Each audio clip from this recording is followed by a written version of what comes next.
Hey guys. So, all week long, we've been talking about our words and how Jesus told us that they can actually defile us. So, I hope that you, like me, you've been listening to the words that you're speaking and seeing what it is that they actually reveal about what I actually believe in my heart. Well, I just want to leave you today with a story that Pastor Charlie Houston down in San Antonio, Texas, used to share with us. Um, and it's one that has stuck with me because it's very relatable, and I love relatable. So it was a story of two dogs, and we can call it Feed the Good Dog.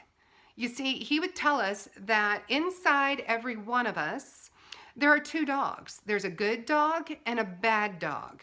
And when the time came for us to make a decision whether we were going to do the good thing or the wrong thing, those two dogs would fight. And the outcome of that fight was entirely dependent on which one I'd been feeding, right?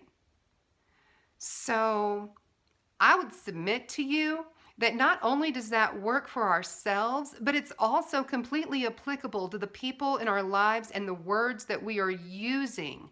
Are we building them up or are we tearing them down, right? So are you feeding the good dog or are you feeding the bad dog? If you are frustrated with your husband, do your words consistently reflect that?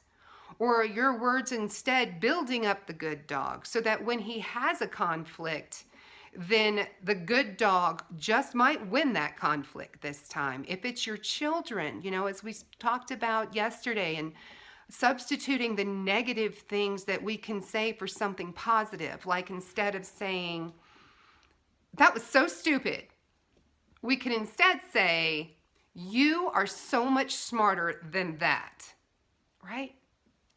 So pay attention to your words and ask yourself, am I feeding the good dog or am I feeding the bad dog? So I hope that blessed you and that you have a blessed weekend, and I'll see you next week. Bye-bye.